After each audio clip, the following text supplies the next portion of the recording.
সুপ্রিয় শিক্ষার্থীরা, আশা করি তোমরা সবাই ভালো আছো। তোমাদের দোয়ায় আল্লাহর রহমতে আমিও ভালো আছি। এই প্যান্ডেমিক সিচুয়েশনে, এই করোনা মহামারীর যে অবস্থায় যেভাবে আমাদের ক্লাস পরিচালনা হচ্ছে বা এই অনলাইনের ক্লাস পদ্ধতি বা অনলাইনে যেভাবে আমরা ক্লাস নিচ্ছি, সেভাবে তোমরা যদি নিয়মিত এই ক্লাসগুলো দেখো এবং করো মনোযোগ দিয়ে, তাহলে ইনশাল্লাহ উপকৃত হবে।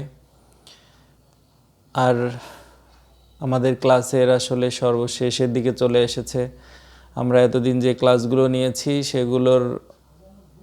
সেগুলোরই আজকে ওভারভিউ ক্লাস তোমরা দেখতে পাচ্তেছো, যে ওভারভিউ ক্লাস আমি লিখে রাখছি।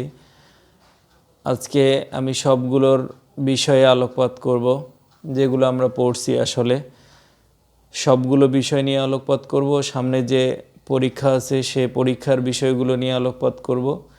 তোমরা আজকের ক্লাসটা একটু মনোযোগ দিয়ে শুনবে, তাহলে দেখবে যে যতগুলো পুনরায় আর কি একবার রিভিশন হয়ে যাবে। ওকে, সবচেয়ে বড় কথা হচ্ছে এই মহামারী সিচুয়েশানে বা এই মহামারীর অবস্থায় আমাদের সব সময় স্বাস্থ্যবিধি মেনে চলতে হবে।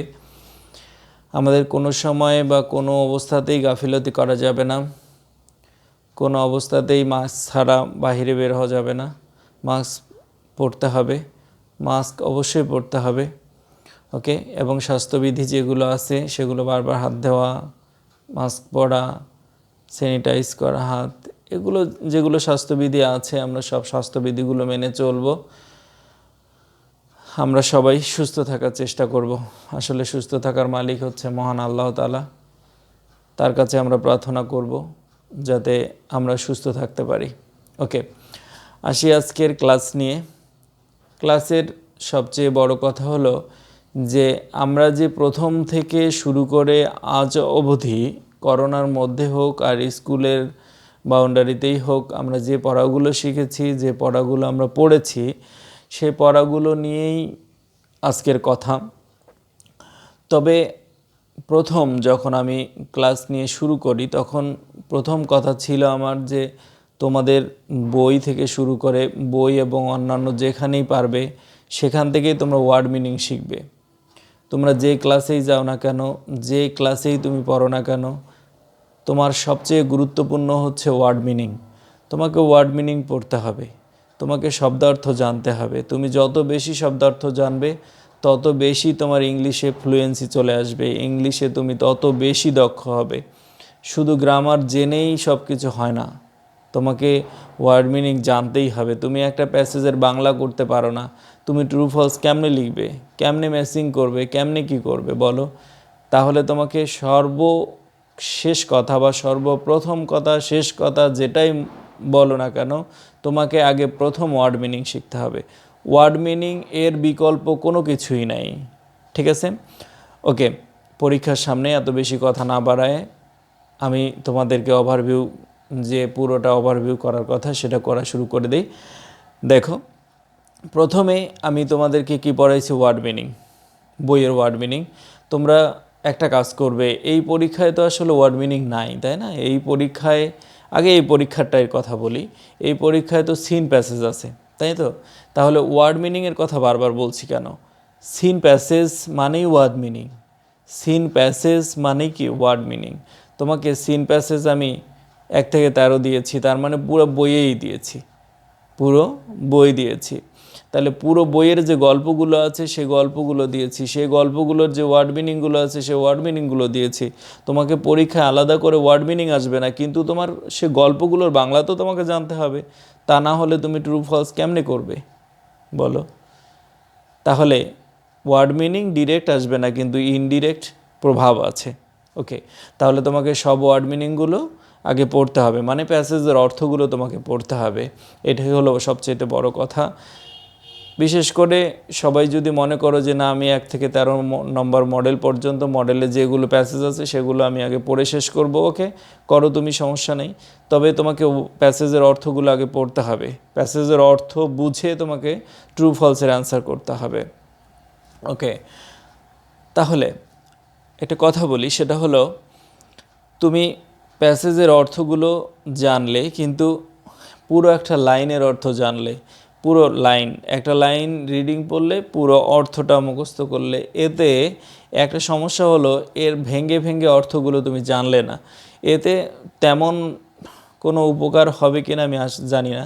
তবে তুমি যদি একটা একটা করে এর ওয়ার্ড মিনিং জেনে যাও, তোমার পুরো অর্থটা হয়তো সাজানো গোছানো হবে না, কিন্তু তুমি অর্থটা জেনে যাবে যে এর অর্থটা এইটা, তুমি বুঝতে পারতেছো যে এটার অর্থটা এটা। তোমার সাজানো গোছানোর সাথে তো কোনো স্বাদ নেই, কিন্তু হচ্ছে তুমি যে বুঝতে পারতেছো যে এটার ওয়ার্ড মিনিংটা হচ্ছে এটা, এটার পুরো প্যাসেজটার অর্থ হলো এটা, এটাই সর্বোচ্চ কথা।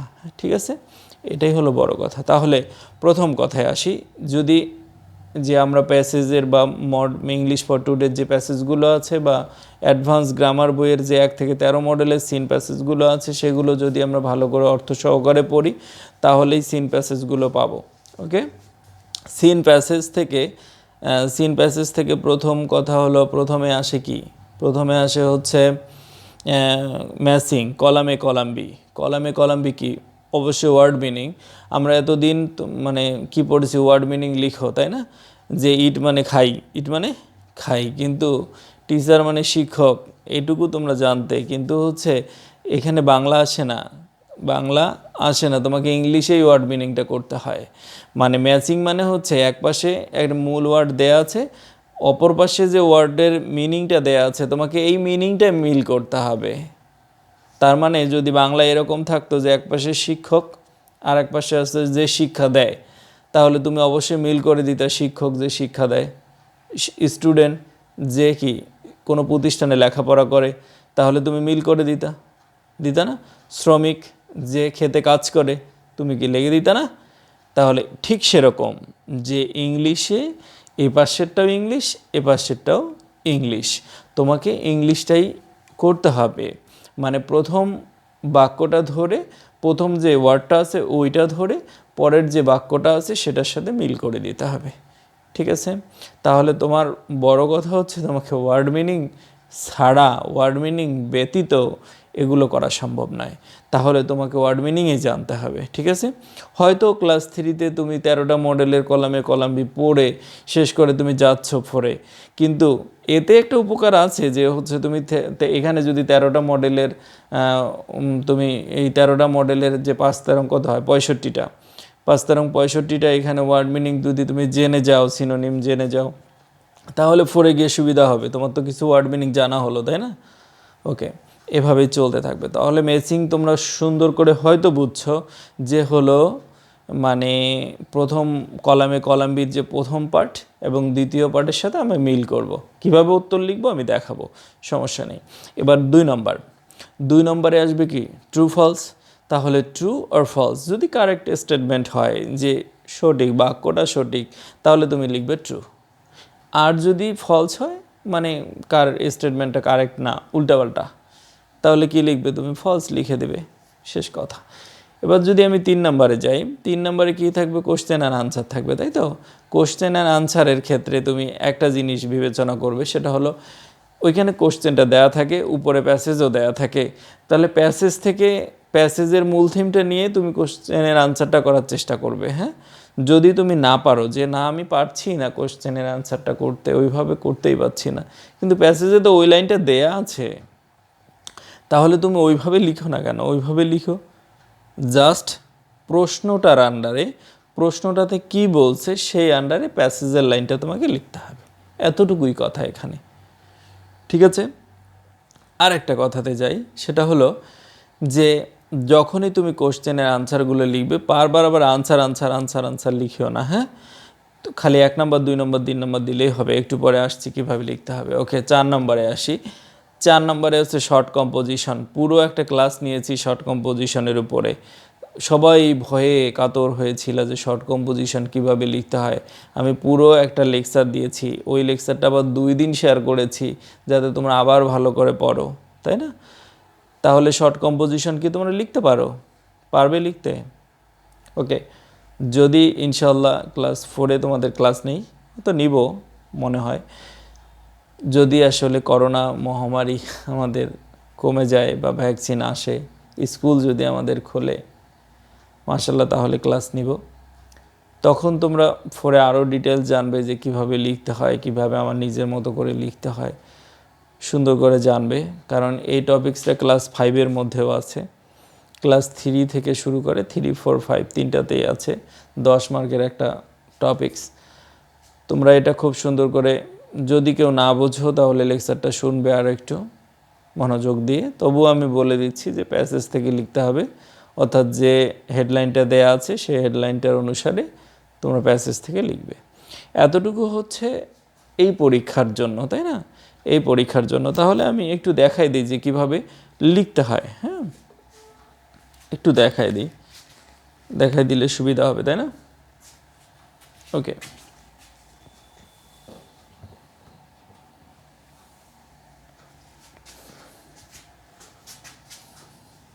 দেখা যায় তো না?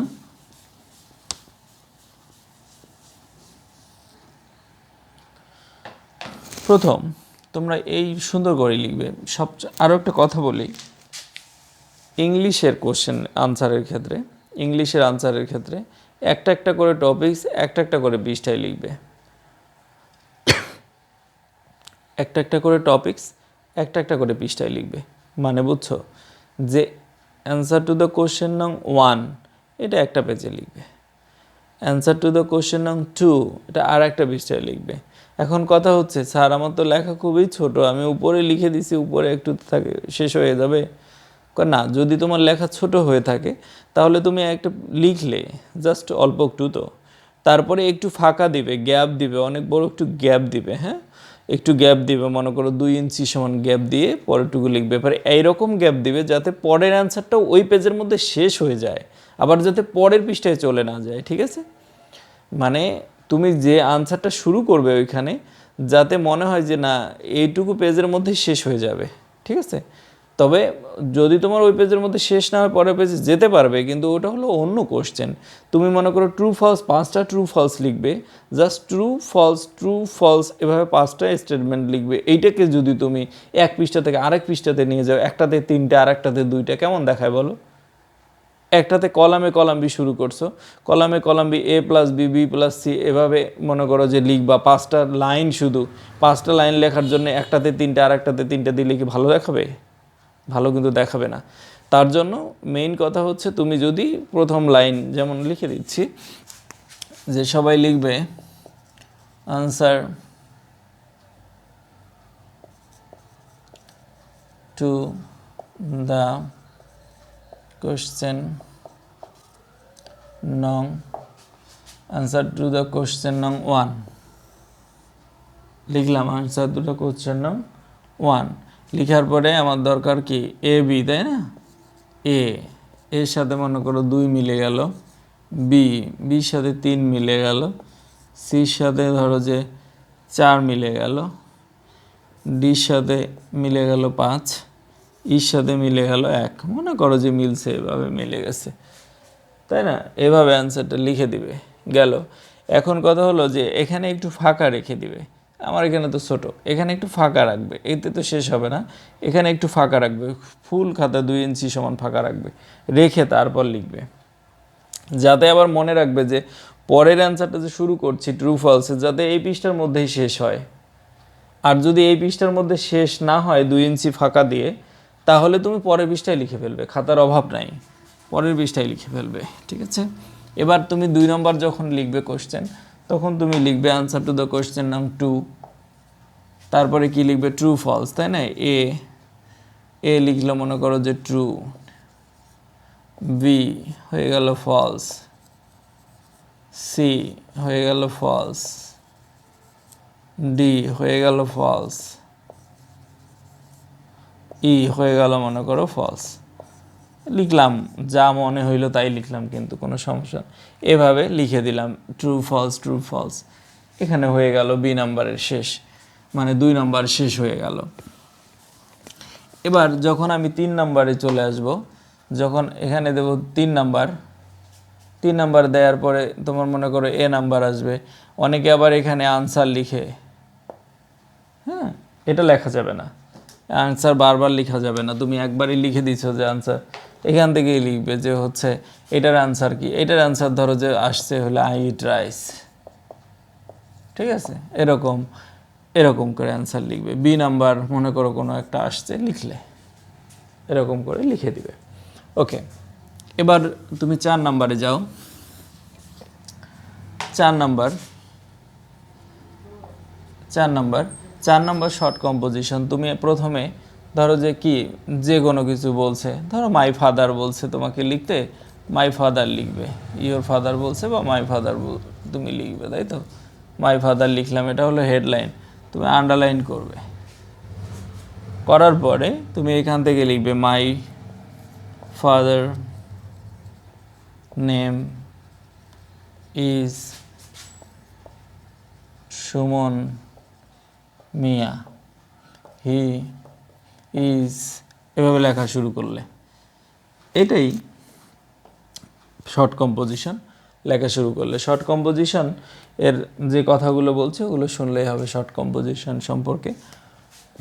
ওকে, এতটুকু কিভাবে লিখতে হয়। কেউ আবার এই হেডলাইন না দিয়ে লিখিও না, হেডলাইন দিতে হবে অবশ্যই। এ হলো 20 মার্কের, তোমাদের যে 20 মার্ক এর পরীক্ষা, 20 মার্কের যে ওভারভিউ সেটার উপর। তবে তোমাদের একটা কথা বলি, সেটা হলো তোমরা যে পরীক্ষাগুলো দিচ্ছ বাসায়, পরীক্ষার মতো পরীক্ষা দিলে ভালো, তাই না? কিন্তু যদি পরীক্ষার মতো পরীক্ষা না দাও, মনে করো যে স্যার তো কোশ্চেন দিছে, আমি একটু পড়ে নেই, পড়ে নিয়ে তারপর লিখি, এটা আসলে হলো না পরীক্ষা। এটা ফেয়ারনেস বুঝতে হবে, হ্যাঁ, নিজেকে বুঝতে হবে যে আমি আসলে দেখে লিখে দিয়ে কী এমনটা লাভ হবে? কোনো লাভ হবে না। আমি কি শিখাইনি? যদি আমি না শেখাতাম, দিয়ে দিতাম, তুমি তারপর পড়ে নিয়ে তারপর লিখতে। আমি তো শেখাইছি সব বিষয়গুলো, সব বিষয় শিখাইছি, সব বিষয়ে বলছি কিভাবে লিখতে হবে, কিভাবে পড়তে হবে। সবই যদি তুমি জানো, সবই যদি তুমি ভালো করে পড়ো, তাহলে কেনই বা তোমাকে আবার পরে পরীক্ষা দিতে হবে? কেনই বা তোমাকে দেখে দেখে পরীক্ষা দিতে হবে? কেনই বা কারো হেল্প নিয়ে পরীক্ষা দিতে হবে? কেনই বা বাবা মা বা চাচা চাচি বা আমার শিক্ষকের হেল্প নিয়ে আমাকে পরীক্ষা দিতে হবে বলো? তবে সবচেয়ে বড় কথা হলো, তুমি যদি নিজেকে জিজ্ঞাসা করো যে না, আমি নিজে নিজেই পরীক্ষা দেব এবং পরীক্ষার মতোই পরীক্ষা দেব, এতে যদি আমি 0 পাই, এতে যদি আমি 0 পাই, এতে যদি আমি 2 পাই, আমার সমস্যা নেই, তাহলে কোনো সমস্যা নেই। আমরা কিন্তু জানি কে কত পায়, কার খাতা কী রকম হয়, এটা আমরা জানি। আমি যদি ক্লাস নিয়ে থাকি, যদি হয়তো সানিয়া জান এবং স্বর্ণামতীতে আমি তেমন ক্লাস নেইনি, তোমাদেরকে চিনি না, তাই হয়তো ওই রকম করে ভাবতে পারবো না যে কীরকম। তবে আমি ধল্লাতে ক্লাস নিয়েছি, আমি চিনি, সবাইকে চিনি। আর 2 দিন ক্লাস নিলে আমি বুঝতে পারি কে কোনটা কীভাবে বুঝছে, হ্যাঁ, সমস্যা নেই। তবে সবচেয়ে বড় কথা যে আমি ক্লাস 3তে যা শিখিয়েছি সেগুলো মনে রাখতে হবে। আর যদি মনে না রাখো তাহলে ক্লাস 4-এ গিয়ে একটু সমস্যা হবে। আমি একটা সিস্টেমেটিক পড়াই, ক্লাস 3তে তার প্রাথমিক লেভেলগুলো পড়াই, 4-এ গিয়ে তার আপগ্রেডগুলো পড়াই, তুমি 5-এ গিয়ে আরও আপগ্রেডটা শিখবে। এভাবে সিস্টেমটা আসে। তুমি যদি 3-গুলো না পড়ো, 3-গুলো ভুলে যাও, তাহলে তোমাকে 4-এ গিয়ে দ্বিগুণ কষ্ট করতে হবে। তাই সবচেয়ে বড় জিনিস যেটা, সেটা হলো তোমাকে যেগুলো আমি পড়িয়েছি, ডিসেম্বর মাস বন্ধ থাকবে, ঘুরে বেড়াবে, সব কিছু করবে, কিন্তু না, তুমি সেগুলো ভুলে যাবে না, সেগুলো অ্যানালাইসিস করবে, সেগুলো কালচার করবে। তা না হলে একটা সমস্যা হলো যে তুমি ক্লাস 4-এ যখন যাবে তখন একটু ঝামেলা হয়ে যাবে, সবাই আগায় যাবে, তুমি পিছায় যাবে, সবাই আগায় যাবে, তুমি পিছায় যাবে, এ তো ঠিক না। ঠিক আছে, ক্লাস 4-এর যে বিষয়গুলো সেগুলো আমি আগে থেকে ধারণা দিচ্ছিলাম, ধারণা দেওয়া উচিত তাই দিচ্ছি। তবে 4-এর যে বিষয়গুলো, সম্পূর্ণ ইংলিশের যে বিষয়গুলো, সেগুলো তোমরা আগে থেকে কালচার করতে পারো। তবে যে গ্রামারগুলো আমি যেমন পড়িয়েছি, যে গ্রামারগুলো এখন বলবো, যে আমরা যেগুলো পড়ছি গ্রামারগুলো, সেগুলো কিন্তু খুবই ইম্পর্টেন্ট। ঠিক আছে, যে সিন প্যাসেজ এগুলো তুমি শিখলা, সিন প্যাসেজ 1 2 3 4 কীভাবে লিখতে হবে এটা আছে সিন প্যাসেজ ওখানেও। তুমি যে গ্রামারগুলো পড়ছো সেই গ্রামারগুলো এখানে আছে, গ্রামারগুলো কিন্তু কোনো দিন বৃথা যাবে না। আজকে টেন্সের স্ট্রাকচার তুমি মুখস্থ করছো, সেটা তোমাকে কালকে গেলে আর কাজে লাগবে না তা নয়। তুমি যতদিন বেঁচে আছো, যতদিন তুমি মনে করো যে এই ইংলিশে চিন্তা ভাবনা করবে যে না আমি ইংলিশের কোনো একটা চিন্তা করব, সেদিনেই তোমার টেন্সের স্ট্রাকচার মনে রাখতে হবে। তার মানে যে ক্লাস 3-তে আমি টেন্সের স্ট্রাকচার মনে রাখছি বা মুখস্থ করছি, সেটা আমি MBA-তে গিয়ে বা মাস্টার্সে গিয়ে যেখানেই যাই সেখানেই হচ্ছে আমার স্ট্রাকচারটা লাগবে। তাহলে কি এই স্ট্রাকচারটা আজ থেকে মুখস্থ করা যাবে না? আর তুমি ডিসেম্বরে ঘুরে বেড়ালে, সব কিছু করলাম, ভুলে গেলাম সব কিছু, তাহলে কি হবে? তাহলে ভোলা যাবে না। এটা কিন্তু ওই রকম নয় যে হচ্ছে বাংলার একটা গল্প পড়লাম, সেটা হচ্ছে 3-তে আছে, 4-এ গিয়া নাই, ঠিক আছে, তাহলে ওই গল্প তো এখানে কাজে লাগবে না, এরকম কিন্তু না। তবে গ্রামার যে টপিকসগুলো বা ইংলিশের যে কথাগুলো, যে ক্লাসগুলো, সবগুলো ইম্পর্টেন্ট ক্লাস এবং সবগুলো ইম্পর্টেন্ট কথা। ওকে ওকে, গ্রামারগুলো কি কি পড়িয়েছি? প্রথম কথা হচ্ছে আমি প্রথমে ডেফিনেশন অ্যান্ড এক্সাম্পল পড়াইছিলাম, যে হচ্ছে এগুলো আমাকে জানতে হবে। যেমন হচ্ছে নাউন পড়িয়েছি, পার্সন পড়িয়েছি, জেন্ডার পড়িয়েছি, তারপর কি নাম্বার পড়িয়েছি, অ্যালফাবেট পড়িয়েছি, সিলেবল পড়িয়েছি, জেন্ডার পড়াইছি, তাই না? এগুলো সব পড়েছি। এগুলো এক্সাম্পল অ্যান্ড কি ডেফিনেশন, অর্থাৎ কাকে বলে, কত প্রকার, কি কি, এগুলোর একটা করে উদাহরণ দেয়া, এরকম করে শিখেছি। ওকে, এগুলো শিখলাম। এগুলো দিয়ে কি হবে? এগুলো আমরা জানবো যে এগুলো আমাদের দরকার আছে। যেমন পরবর্তীতে যে নাম্বার পার্সন দরকার আছে, থার্ড পার্সন সিঙ্গুলার নাম্বার আমাকে খুঁজতে হবে, হ্যাঁ, থার্ড কোনটা প্লুরাল নাম্বার, কোনটা সিঙ্গুলার নাম্বার, এগুলো ভার্ব বসানোর ক্ষেত্রে ব্যবহার করতে হবে, সমস্যা নেই। পার্টস অফ স্পিচ সুন্দর করে আমি তোমাদেরকে বুঝিয়েছি। পার্টস অফ স্পিচ কিন্তু একটা গুরুত্বপূর্ণ টপিকস, ঠিক আছে? পার্টস অফ স্পিচ একবারে গুরুত্বপূর্ণ টপিকস। হয়তো বা করোনাকালীন সময় না হলে ক্লাসে আমি অত ভালো করে বুঝাতাম না, মানে অত ভালো করে আমি সময়ই পেতাম না। একটা 20 মিনিটের ক্লাস আর হচ্ছে একটা এমনিতেই তোমাদের সামনে যে ক্লাসে স্কুলের ক্লাস 20 মিনিট, ওইটার অনেক ফারাক আছে, অনেক তফাৎ আছে। এখানে আমি 20 মিনিট শুধু বকর বকর করে বুঝাইতেই থাকবো, কিন্তু ওইখানে 20 মিনিটেই তোমাকে ওইটাই সম্পূর্ণ বুঝাবো না, ওইখানে 1 ঘন্টা লাগবে, তা হবে না। তবে যে ক্লাসগুলো আমি দিয়েছি পার্টস অফ স্পিচের রিভিশন সহ যতগুলো দিয়েছি, ওগুলো ভালো করে দেখবে, আজ নয় ভবিষ্যতেও কাজে লাগবে, ঠিক আছে? পার্টস অফ স্পিচ পড়িয়েছি, তারপর কি পড়িয়েছি? টেন্স, তাই তো? টেন্স পড়েছি, গঠন পড়িয়েছি, সব কিছু পড়েছি। তবে একটা অনুরোধ, টেন্সের গঠন থেকে শুরু করে কোনোটাই ভুলবে না, ঠিক আছে? 4-এ গিয়ে কাজে লাগবে ইনশাল্লাহ। যদি আমি বেঁচে থাকি তাহলে 4-এ আবার গিয়ে দেখা হবে, আবার গিয়ে এই কথাগুলোই হবে। আবার দেখবে যে এই চেনা মুখ আর দেখতে ইচ্ছা করছে না, এরকম মনে হবে যে কি একই জিনিস বারবার পড়ায়। তবে একই জিনিস বারবার পড়ায় না, একই জিনিস সব সময় বারবার সব ছাড়াই পড়াবে, সমস্যা নেই। তবে সবশেষে যেটা বলবো সেটা হলো ইংলিশের প্রত্যেকটা টপিকস, প্রত্যেকটা বিষয় খুবই গুরুত্বপূর্ণ, তাই কোনোটাই ভুলার চেষ্টা করবে না, কোনোটাই কালচার বাদে রাখবে না। ইংলিশ ম্যাথ দুটাই, যত বেশি কালচার করবে যত বেশি শিখবে, যত বেশি কালচার করবে তত বেশি শিখবে। দুটো জিনিস টেন্স আমরা শিখি, টেন্স ছাড়া আসলে কোনো কিছু হয় না, বুঝছো? ওয়ার্ড মিনিং ছাড়া কোনো কিছু হয় না। দুটো জিনিস, একটা টেন্স আর একটা ওয়ার্ড মিনিং। ইংলিশ গ্রামাটিক্যাল জানতে গেলে তোমাকে টেন্স জানতে হবে, ইংলিশ বুঝতে গেলে তোমাকে ওয়ার্ড মিনিং জানতে হবে। তাহলে দুইটা জিনিস তুমি পড়ো। ডিসেম্বর ফ্রি, তুমি শুধু পড়বে ওয়ার্ড মিনিং আর টেন্স, ওয়ার্ড মিনিং আর ট্রান্সলেশন। টেন্স মানেই কিন্তু ট্রান্সলেশন, ওয়ার্ড মিনিং পড়বে, ট্রান্সলেশন পড়বে। ক্লাস 4-এর বই পেয়ে গেছো বা নাই পুরান বই, পিছনে ওয়ার্ড মিনিংগুলো পড়ে শেষ করে ফেলো, পিছনে যত ওয়ার্ড মিনিং আছে সব পড়ে শেষ করে ফেলো। ওয়ার্ড মিনিং জানতে হবে। ক্লাস 3-গুলো রিভিশন দিয়ে দাও, যেটাই মনে হচ্ছে যে এই ওয়ার্ড মিনিংটা কী, পড়ে ফেলো, সমস্যা নেই। এটা ওই যে নন টেক্সচুয়াল একটা টেক্সচুয়াল ডিকশনারি পাওয়া যায়, ওটা কিনে তুমি পড়ে ফেলো, সমস্যা নেই। তো টেক্সটের যেগুলো মনে হয় ওগুলোকে আন্ডারলাইন করো, করে আন্ডারলাইন করে তুমি ওই অর্থগুলো খাতায় লিখে ফেলো, লিখে পড়ো, সমস্যা নেই। তবে ওয়ার্ড মিনিং পড়ো। ওয়ার্ড মিনিং আর গ্রামার পড়তে, ওয়ার্ড মিনিং আর টেন্স পড়তে আর কাউকে লাগবে না, ওয়ার্ড মিনিং তুমি নিজে নিজে পড়বে, মোবাইলে সার্চ দিবে, এটার অর্থ এটা, এটা পড়বে, জিজ্ঞাসা করবে, এটা হয়ে গেল। এখন সবচেয়ে বড় একটা ওয়েপন আছে মোবাইল, মোবাইলের ডিকশনারি আছে, খুঁজতে হয় না। আগের মতো আমাদের মতো একবারে লাইন বাই লাইন ধরে খুঁজতে হয় না, এখন খালি সার্চ দিলেই চলে আসে, মুখে বললেই চলে আসে, আসে না? তাই এত ইজি, এত সহজ যুগে এসে যদি তোমরা মনে করো যে না আমি খুব কষ্টে আছি, তাহলে তো সমস্যা, তাই না? তাই সবচেয়ে বড় জিনিস হলো ওয়ার্ড মিনিং এবং টেন্স পড়বে।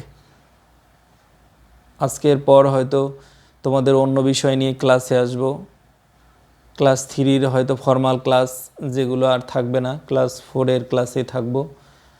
এরপরেও হয়তো যেগুলো ক্লাস নিব সেগুলো ক্লাস 4-এর।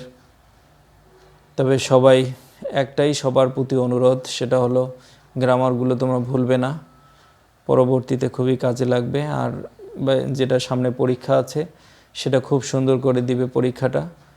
আর দেখে দিয়ে আসলে কোনো লাভ নাই, নিজেকে সৎ ভেবে, নিজেকে সবাই সবার বিচারক ভেবে পরীক্ষাটা দিবে।